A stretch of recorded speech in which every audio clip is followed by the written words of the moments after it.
Flasim për situatën në Kosovë, një kohë që deklarata e ministre serbe ka reaguar, ka shkaktuar reagime të forta, jo vetëm në Serbi, ku Aleksandar Vučić ka bërë një hapasdër distancuar, por edhe në Kosovë me shpalljen e saj non grata dhe me deklarata që vijnë nga Bashkimi Evropian. Xhemail Rexha, kolegu nga Euronews, sa bashkohet pak momente për të bërë një analizë apo një rezume të kësaj ngjarje dhe impaktin që ka patur. Xhemail, përshëndes. Përshëndet, Jalo. Impakti që ka patur ky reagim, kemi shpallje non grata, reagime nga Shqipëria, kemi patur gjithashtu edhe Unionin, pra Bashkimin Evropian, që duket se ka reaguar, duke se ka qëndruar në heshtje. Sa ndikon kjo në frymën e dialogut Kosovë-Serbi në fazën delikate ku është dhe a duhet që ta shkarkonte Aleksandar Vučić?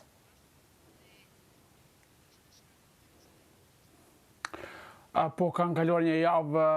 në fakt të fundjavë janë ullur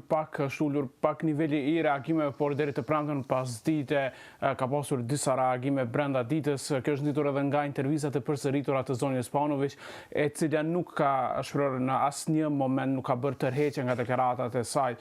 kundër Kosovës dhe siç e dim ka kërkuar falje vetëm presidentit Vučić, kryeministrit Macut, por jo shqiptarëve të Kosovës, dhe gjithashtu ka thënë që në vend të spastrimit etnik do të përdorte fjalën deportim. Pra, që nuk kuptonte të njëjtën gjë dhe qëllimi i saj ishte që shqiptarët e Kosovës duhet të gjithë të largoheshin për në Shqipëri. Reagime të shumta natyrisht ende nuk kemi parë një deklaratë, le të themi, të kryeministrit Kurti apo të ushtruesës së presidentes Haxhiu, por gjithsesi nëpërmjet ministrave të qeverisë e fundit dhe ndoshta ndër më të rëndësishëm është ajo letër që Glauk Konjufca, ministri i jashtëm i Republikës Kosovës, i ka dërguar zonës Kaja Kallas, që është përfaqësuese e lartë e Bashkimit Evropian për politikë të jashtme dhe siguri,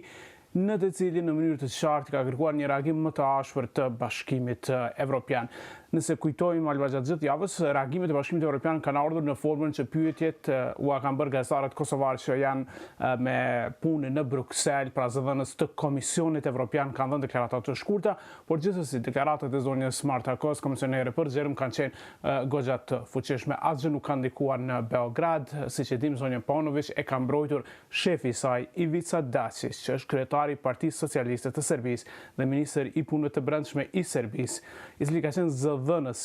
i Miloševićit në kohën e spastrimit etnik në Kosovë. Ai e ka mbrojtur ministrën e tij, cila është nga Peja e Kosovës, dhe ka thënë që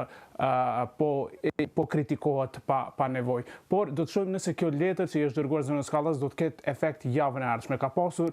reagime nga eurodeputet të shteteve të ndryshme, një reagim i Richie Torres, që është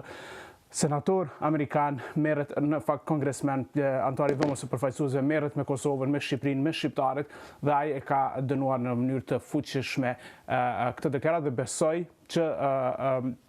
reagimet do të vazhdojnë edhe javën tjetër, por që jo domosdoshmërisht do të shojnë në largimin e saj nga udhëheqja me atë ministri që ka.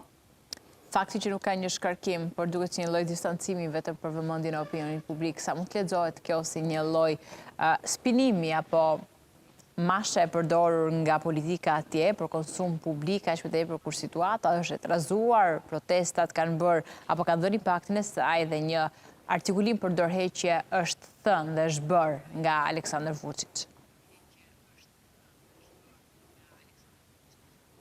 Po, Serbia do të mbajë gjithsesi zgjedhje të reja gjatë këtij viti, pra përplasja tash më shumë se një vit e gjysmë ndërmjet studentëve dhe regjimit të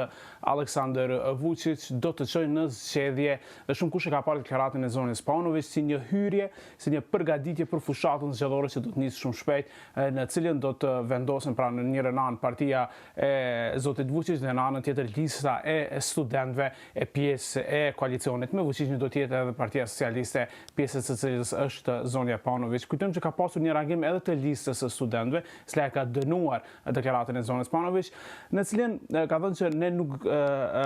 nuk bën që të dëshirojmë diçka për cilën vetë nuk e duam, por kujtojmë që studentët, të cilët sipas një sondazhi të fundit prinë dhe do të fitonin kundër zotit Vučić, kanë politikë të jashtme të njëjtë në raport me Kosovën. Ata konsiderojnë Kosovën si pjesë të Serbisë, si pjesë të rëndësishme të civilizimit serb dhe e duan si krahin autonome brenda Serbisë, që është dënuar, është përkeqardhje, pra një gjeneratë e re student që